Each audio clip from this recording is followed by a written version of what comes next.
ክቡር አፈ ጉባኤ ታገሰ ጫፎ፣ ክቡር አፈ ጉባኤ አገኘሁ ተሻገር፣ ክብርት ከንቲባ፣ ክቡራን ሚኒስትሮች፣ የሀገር ሽማግሌዎች፣ የሃይማኖት አባቶች፣ አባገዳዎች፣ ወጣቶች፣ የዚህ ከባቢ ነዋሪዎች እንኳን ደስ ያላችሁ።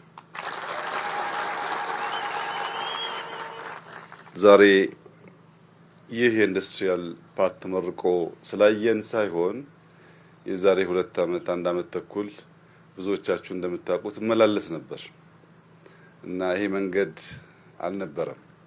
ይሄ ሰፈር የዛሬ 2 ዓመት ገጠር ነበር። መኪና የማይደርስበት ሰው የማይረግጥበት ገጠር ነበር።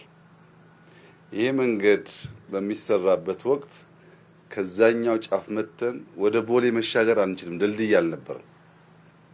ዛሬ ግን በሚሊዮን የሚቆጠር ችግኝ ተተክሎ መንገዱ እንዲያምሮ ቤቶች እየተገነቡ እንደዚህ ያለው ፓርክ ተገንብቶ እውነት ለመናገር ለረጅም ጊዜ የምናቀው የከተማይቱ ማዕከል አካባቢ ካሉት ቦታዎች አንጻር ሲነጻጸር በእጅጉ የተሻለ ከተማ ሆኗል። አሁን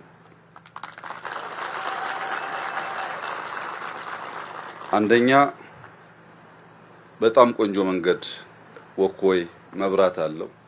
ሁለተኛ ለከባቢ ብቻ ሳይሆን ከከተማውም እየመጡ የሚጠቀሙበት ትልቅ ፓርክ የተገነባው በዚህ አካባቢ ነው። ሶስተኛ ለወጣቶች ስራ እንዲመች የኢንዱስትሪያል ፓርክ አለው። የሃውሲንግ ግንባታ አለው። ቦሌንና ጎሮን ቦሌለሚንና ቦሌን በማገናኘት ረገድ በሲኤምሲ እና በጎሮ መካከል እንደ ድልድይ ሆኖ የሚያገለግል ከባቢ፣ አዲስ ሰፈር፣ አዲስ መንደር፣ አዲስ ከተማ፣ የተለወጠ ሰፈር፣ የተለወጠ ፊት ያየንበት ስለሆነ ፈጣሪያችንን እናመሰግናለን። የኛ ፍላጎትና ህልም በተቻለ መጠን ከድህነት ከችግር የተላቀቀች ሀገር የሚፈጥር የሚሰራ ትውልድ የሚረዳ ዜጋ መፍጠር ነው። ሌላ ዓላማ የለንም። ይሄ ዜጋ ክርስቲያን እስላም የለውም። ይሄ ዜጋ አማራ ኦሮሞ የለውም። ኢትዮጵያዊ በሙሉ ራሱን ችሎ ከዚያ ሶማሊያን፣ ኬንያን፣ ዩጋንዳን፣ ሌሎች ወንድሞቻችንን ማገዝ የምንችልበት ደረጃ ማድረግ እንፈልጋለን። ፍላጎታችን ይሄ ነው። ለዚህ ፍላጎት የቀና ልብ ያለው ኢትዮጵያዊ በሙሉ ተባባሪ መሆን አለበት። ካልለፋን ካልሰራን ሀገር አይለወጥም። እንዳያችሁት ነው። እዚህ አካባቢ በተሰራው ስራ ብቻ ነው ለውጥ ያየነው። ሌላም የቀረ አካባቢ እንዲሁ እየሰራን ስንሄድ ሀገር ይቀየራል፣ ሰው ይቀየራል። አርሶ አደር በዚህና በዚህ ሰርቶ በፀሐይና በዝናብ ሰርቶ ያቀናው ሀገር ላይ አፈናቅለን የምንጥለው ከሆነ እሱ አቅም የለውም፣ አያቆመንም።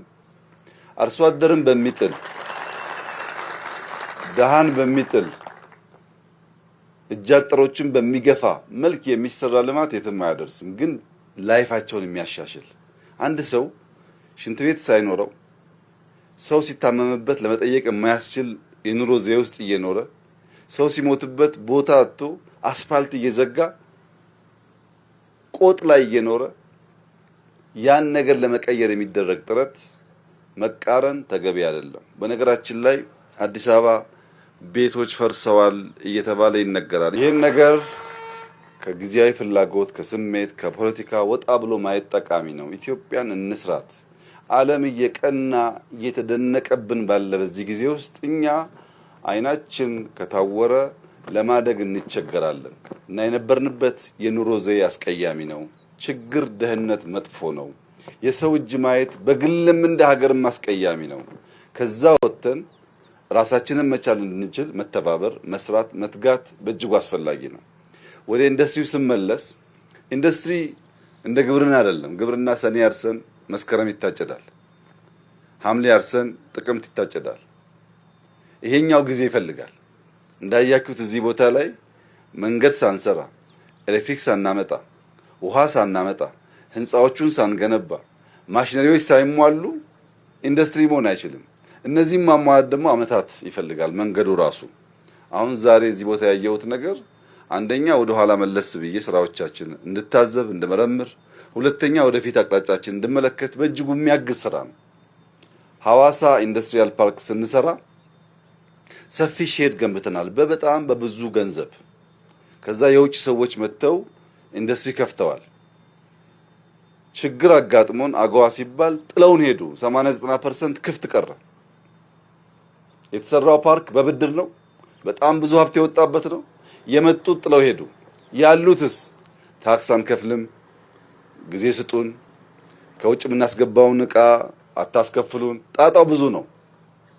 እዚህ ዛሬ ያየናቸው ልጆች ግን የዛሬ 4 ዓመት፣ 5 ዓመት፣ 6 ዓመት፣ 7 ዓመት ስራ ያልነበራቸው የተደራጁ በአነስተኛ ጥቃቅን ስራ የጀመሩ ዛሬ 40 ሰው፣ 50 ሰው፣ 60 ሰው ቀጥረው ነገ በሺህ እንቀጥራለን እያሉ ተስፋ ሲሰንቁ ማየት በጣም በጣም አስደሳች ነገር ነው። በዚህ መደሰት ከሁላችን ይጠበቃል። የኔ ተስፋ የኢትዮጵያ ኢንዱስትሪያሊስት የሚፈልቁት እዚህ ውስጥ ነው። እነዚህ ልጆች ጭንቅላታቸው፣ ልባቸው፣ እጃቸው ተሰናስሎ መልካም ነገር መፍጠር ይፈልጋሉ። ያስቸገራቸው ቦታ፣ ካፒታል፣ ድጋፍ ማጣት ነው። ያን በመጠኑ ስናመቻች እንዳያችሁት በዚህ ኢንዱስትሪያል ፓርክ ለግብርና ስራ የሚውል ፓምፕ ይመረታል። እኛ ፓምፕ ከውጭ ለማግባት መከራ እናያለን። በዚህ ኢንዱስትሪ ውስጥ የወርቅ ማምረቻ ፋብሪካ ይመረታል። የመኖ ማቀነባበሪያ ፋብሪካ ይመረታል። የብሎኬት ማቀነባበሪያ ፋብሪካ ይመረታል። ፋብሪካ ነው የሚመረተው። ፋብሪካን ማምረት የሚችሉ ወጣቶች ኢትዮጵያ መፍጠር ከቻለች ለነዚህ የሚደረግ ማንኛውም ድጋፍ የሚባርክ ነገር ነው። ጉዳት የለውም፣ ጥቅም ብቻ ነው። የዛሬውን ስራ ማየት አለብን። ልክ እንደ መዋለ ህጻናት ነው። መዋለ ህጻናት ሳንገነባ፣ ኤሌመንተሪ ስኩል ሳንገነባ ምንም አይነት ስለ ኢንዱስትሪና ፓርክ ቢወራ ዋጋ የለውም። መጪው መጥቶ የሚወስደውን ከወሰደ በኋላ ይሄዳል።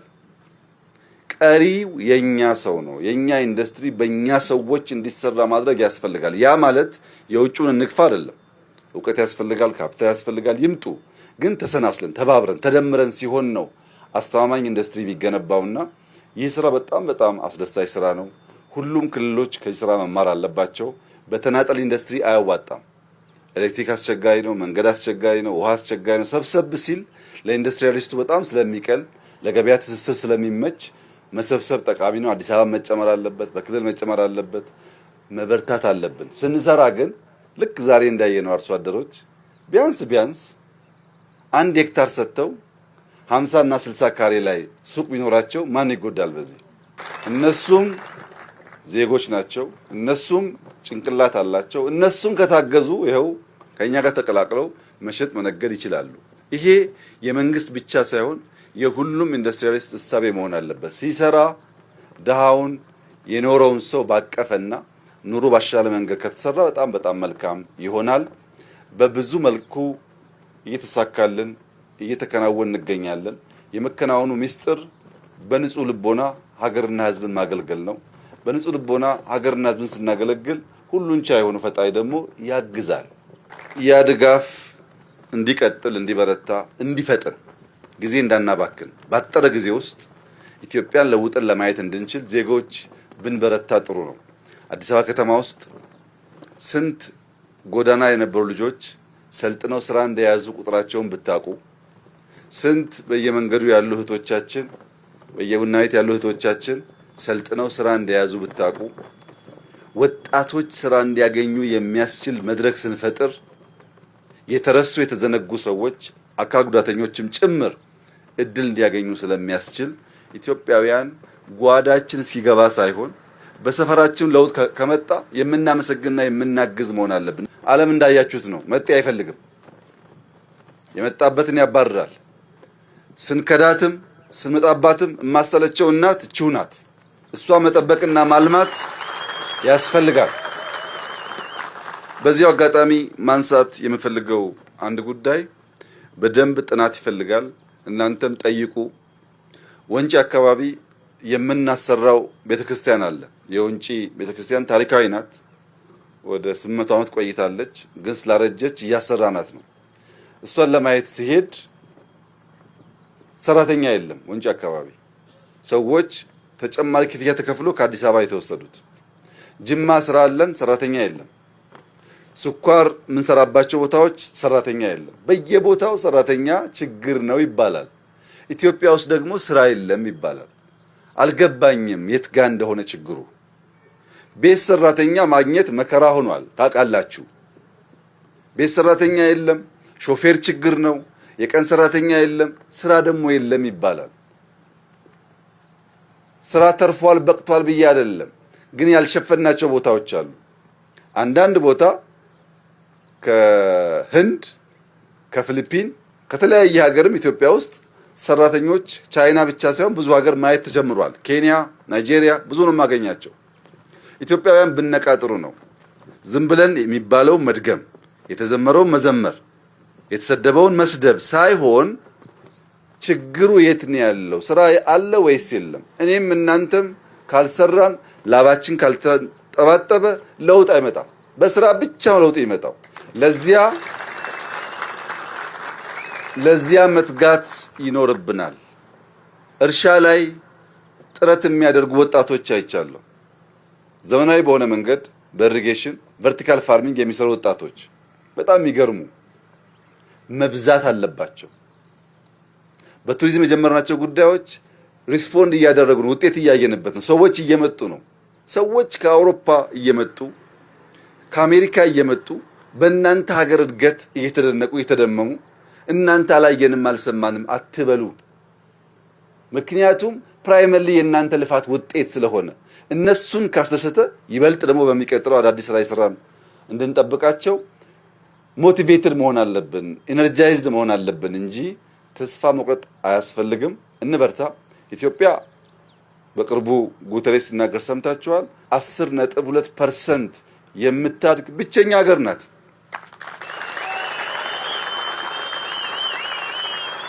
በድፍን አፍሪካ 10.2% እድገት የሚያድግ አንድም ሀገር የለም።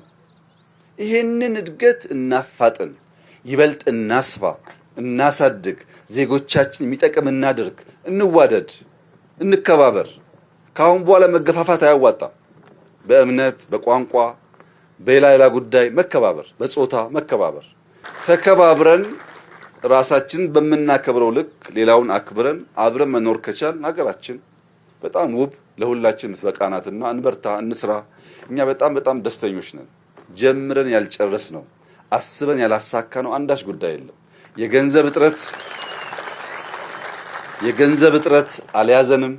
የሰዎች መለገም አልያዘንም። የጊዜ ማነስ አልያዘንም።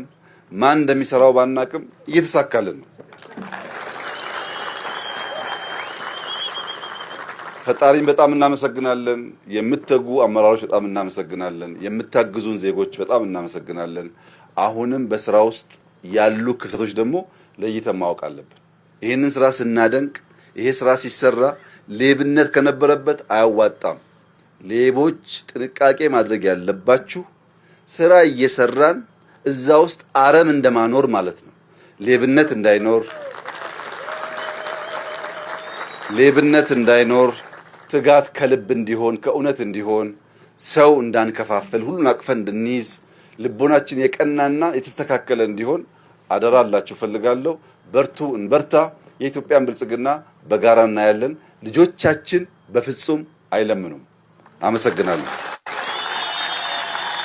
ክቡር